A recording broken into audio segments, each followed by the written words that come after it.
আমরা এখন যতগুলো সমস্যার মধ্যে আছি, 1 নাম্বার সমস্যা যদি বলি, নাম্বার 1, সেটা হচ্ছে কি জানি, যে আমরা ফ্যামিলির মধ্যে 3টা জেনারেশনের কানেকশন নাই। এইটা হচ্ছে সবচেয়ে বড় সমস্যা। কোন কোন জেনারেশন?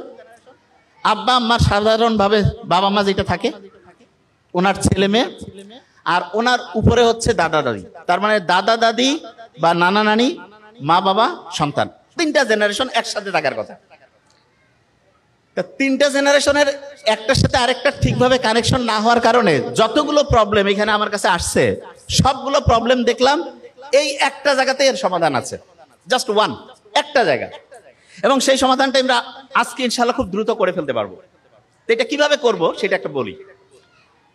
প্রফেসর আলেকজান্ডার বলতে একজন আছে, উনি হচ্ছেন 1970-এর দশকে 2টা আলাদা আলাদা পার্ক বানিয়েছেন। পার্ক, একটা পার্কের মধ্যে উনি 2 রকমের বোতল রাখছেন।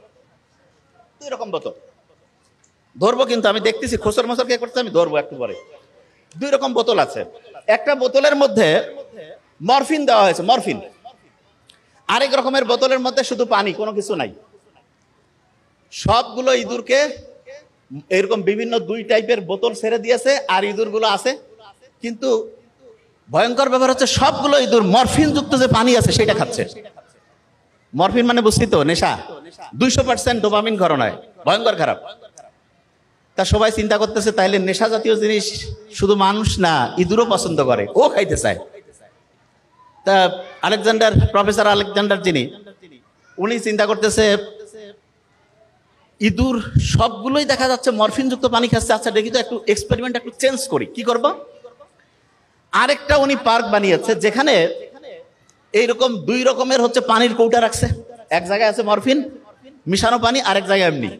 কিন্তু এবার একটা ইন্টারেস্টিং জিনিস করছে, সেটা কি, ওইখানে ইঁদুররা যে জিনিসগুলো পছন্দ করে বলতে কিরকম, আরেকটা ইঁদুরের সাথে বন্ধুত্বপূর্ণ সম্পর্ক, এরকম বিভিন্ন ইঁদুর রাখছে।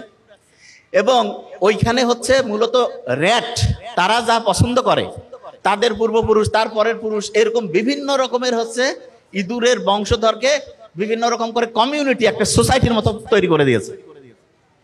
এবং তাজ্জব ব্যাপারটা যেটা, সেটা হচ্ছে এই পার্কের মধ্যে যতগুলো ইঁদুর ছিল, 100% ইঁদুর যেই বোতলের মধ্যে শুধু পানি ছিল সেই পানি খাইছে। তখন প্রফেসর আলেকজান্ডার বলতেছে এটা তো একটা মারাত্মক ভাবনা চিন্তা। তার মানে একটা পার্ক, র্যাট পার্ক, সেটা যদি ইঁদুররা খেলাধুলার ব্যবস্থা থাকে, তারা যে এরকম জিনিস পছন্দ করে, সে এখানে একটা জিনিস অনেকে মনে হয় বুঝতে পারেনি, যে আচ্ছা 2টাই তো পার্ক, পার্থক্য কি? পার্থক্য একটা ছিল, প্রথম যে পার্কটা ছিল সেটা ছিল একটা কারাগারের মতো। কারাগার বলতে সেখানে শুধু 1টা 2টা ইঁদুরে থাকতো, বেশি ইঁদুর রাখতো না। আর আরেকটা জায়গায় বড় একটা পরিসরে অনেকগুলো ইঁদুর রাখছে, এবং ওইখানে দেখা গেছে প্রত্যেকে মরফিন যুক্ত পানি খায়নি, মরফিন ছাড়া স্বাভাবিক যে হচ্ছে পানি সেটা খাইছে। তা আমাদের যে বাড়িগুলো, এই বাড়িগুলো বর্তমানে হয়ে গেছে ইঁদুরের খাঁচার মতো। এই যে ফ্ল্যাট, এক একটা 1200-1500 স্কোয়ার ফিট ফ্ল্যাটের মধ্যে কি হয়, আব্বা আম্মা থাকে, মানে হাজব্যান্ড ওয়াইফ, বাচ্চা 1টা 2টা 3টা, এই তো। এবং প্রত্যেকের আলাদা আলাদা রুম। তার মানে প্রত্যেকে এক একটা হচ্ছে ইঁদুরের খাঁচার মধ্যে ঢুকে গেল। ওইখানে হচ্ছে তার নেশার মধ্যে কি আছে, মরফিনের চাইতে নেশা বেশি আছে একটা জিনিসের, সেটা হচ্ছে ডিজিটাল যে ডিভাইস আছে। এইখানে এটা কেমন ভাবে ওরা অ্যাসেম্বল করছে, আমরা নর্মালি মরফিন খাইলে 200% হয় না, 200% হচ্ছে ডোপামিন ক্ষরণ হয়, মানে ভালো লাগার পার্সেন্টেজ আর 200 হয়।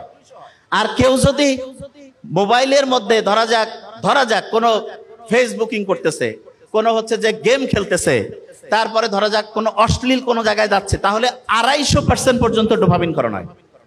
তার মানে একাকী একটা ইঁদুর থাকলে যেমন মরফিন পান করে, এইরকম একাকী যদি হচ্ছে দেখা যায় ছোট্ট ছেলে মেয়েরা থাকে, তাদেরও কিন্তু এরকম মরফিনের চাইতে বেশি নেশা, এইটাতে অ্যাডিক্টেড হওয়ার সম্ভাবনা সবচেয়ে বেশি। তাহলে প্রশ্ন হলো যে এটা থেকে বাঁচার বুদ্ধিটা কি? বুদ্ধি খুব সহজ। আমরা যদি আমাদের বাড়িগুলোকে ইঁদুরের খাঁচা না বানিয়ে, দেখা যায় যে আমরা আমাদের বাড়িগুলোকে হচ্ছে একটা পার্কের মতো বানাই ফেলি। পার্কের মতো মানে কি, মানে এখানে আমাদের আব্বা আম্মা বলতে আমি বুঝাচ্ছি দাদা দাদি নানা নানি, তারপরে ধরা যাক যে এই যে ছেলে মেয়ে যারা আছে সবাই মিলে যদি মিলেমিশে একটা পার্কের মতো হয়, তাহলে কিন্তু আল্লাহর রহমতে দেখা যাবে সেইখানে মোবাইল, তারপরে টেলিভিশন, এগুলোর সাথে ছেলে মেয়ে ওরকম কানেক্টেডই হবে না। দেখা যাবে সে অটোমেটেড ফ্যামিলির সাথে কানেক্টেড থাকবে। কেন? কারণ মানুষের নেচার হচ্ছে মানুষকে বানিয়েছে একজনের সাথে আরেকজনকে কানেক্টেড করে। কিন্তু যখন এই কানেক্টিভিটিটা থাকে না, তখন আমরা অটোমেটেড কি হয়, দেখা যায় যে কানেকশন নাই, তখন ইঁদুর একা একটা কেজের মধ্যে থাকলে যে অবস্থা হয় সেই অবস্থার মধ্যে পড়ে যায়।